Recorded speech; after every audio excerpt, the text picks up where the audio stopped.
I will show you, I will tell you a little bit shortly about how in Sweden we solved this complicated thing with edges and curves.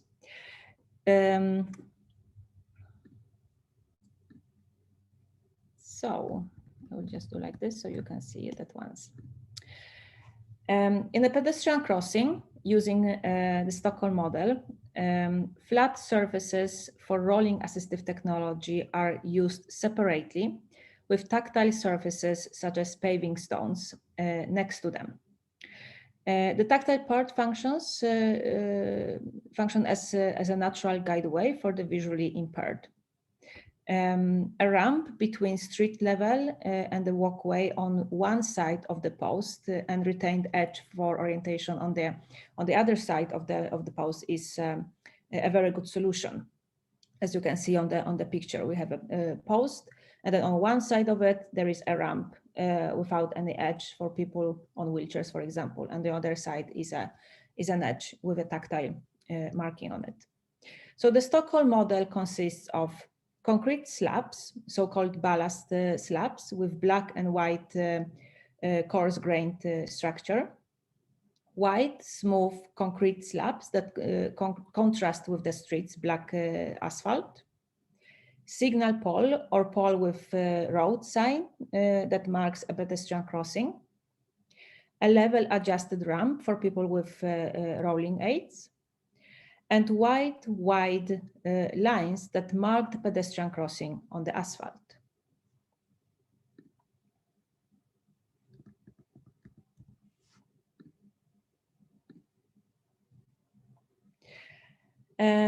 But what is it good for, one might ask? People with visual impairments who come walking follow either the curb or the inner edge towards, for example, the house facade with its white cane. Most people with visual impairments have some form of visual acuity, so they have some sight left, which means that the street's contrast markings at the pedestrian crossing facilitate orientation. For example, the white paving stones that mark the direction of the pedestrian crossing. For people who use tactile for orientation, mostly blind people, it is the change in the material on the pavement and the sharp curve that marks the transition from walkway to the car road.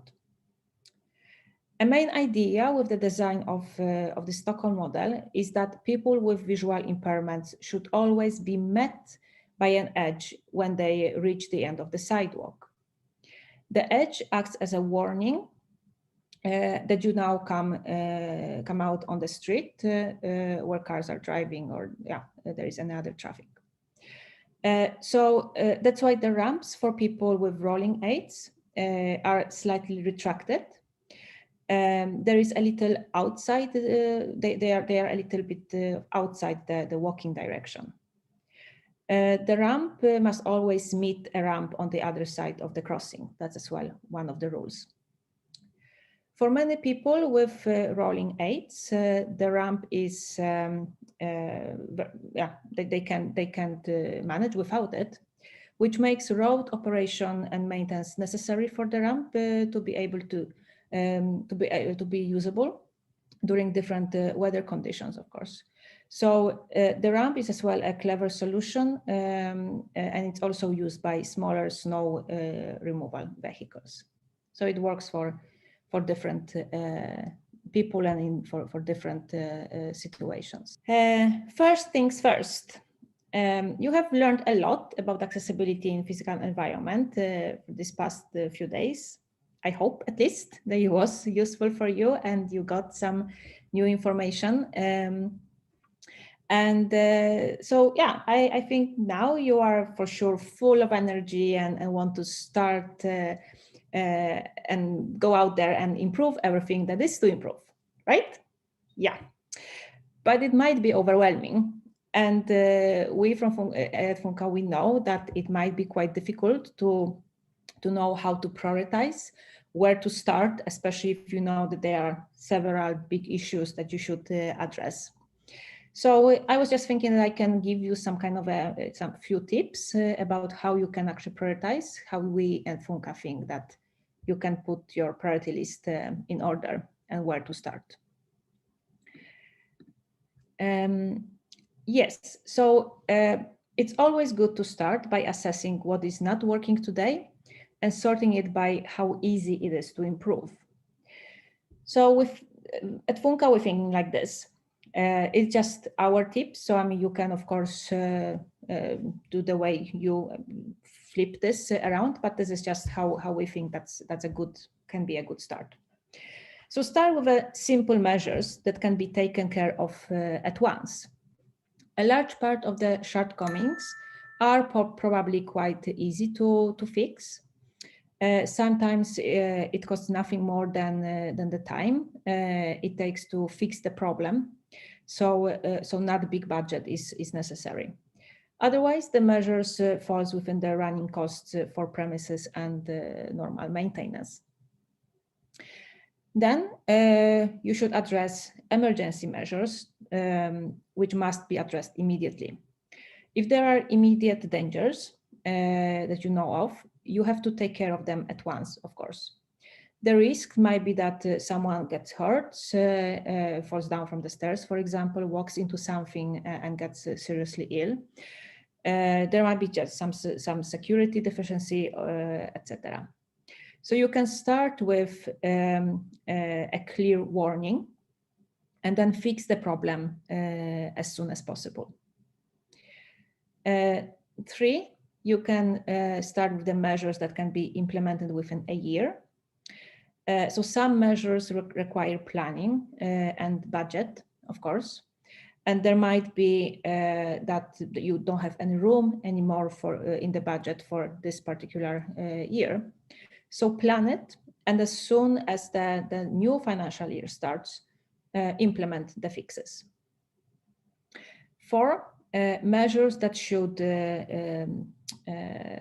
be implemented on a special occasion.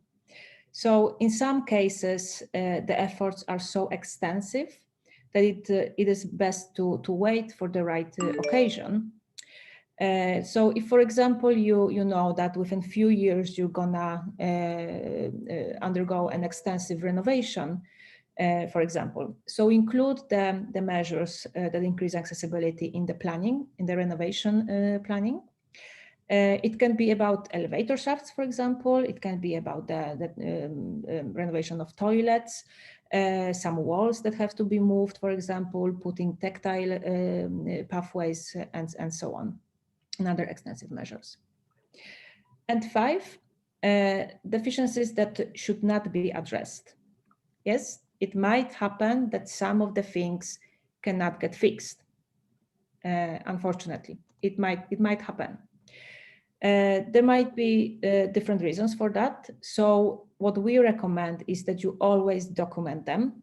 You analyze them, you document, and you write what's the reason why this particular thing cannot be fixed. So when someone asks you about it, you can show the documentation. You can explain that, yes, you are very well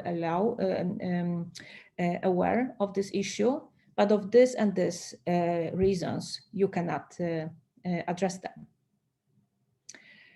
So yeah, that's our priority list that we recommend you can start with.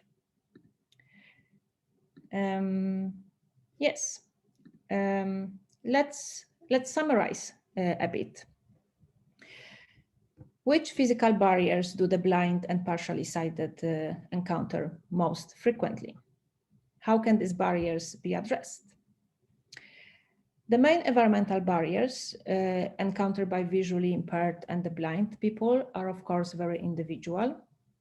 It depends, among other things, on the level of their sight loss, training, and if the environment is known or not. But in general, safe mobility and orientation are the barriers more often claimed to be a problem by visually impaired and the blind people.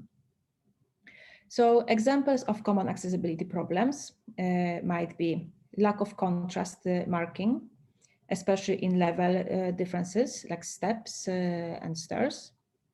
Lack of warning marking. Objects that are hard to perceive, like glass walls or doors, low-hanging objects, bicycles on the pavement, etc. Lack of handrails, poor lighting, poor sound environment, and poor design of orienting signage. Large open spaces, which must be crossed, and disorienting sounds can make the built environment a very confusing place for the blind and visually impaired person. So that's definitely something you have to keep in your mind. Signs and signals that are purely visual, for example, street names, pelican crossings, those are these with flashing yellow lights, and hazard warnings are often impossible to grasp for the people with visual impairment. So when ensuring accessibility for those two target groups, the blind and the visually impaired, some parts are extra important to consider. Safety. Transparent glass walls and doors, hanging objects, etc. need to be well marked to avoid accidents. Color contrast for orientation for people with low vision. Tactile for orientation for people who are blind. So make sure not to unintentionally cause trouble for people using wheelchairs or walkers. And audio cues for orientation of hearing people with visual impairments.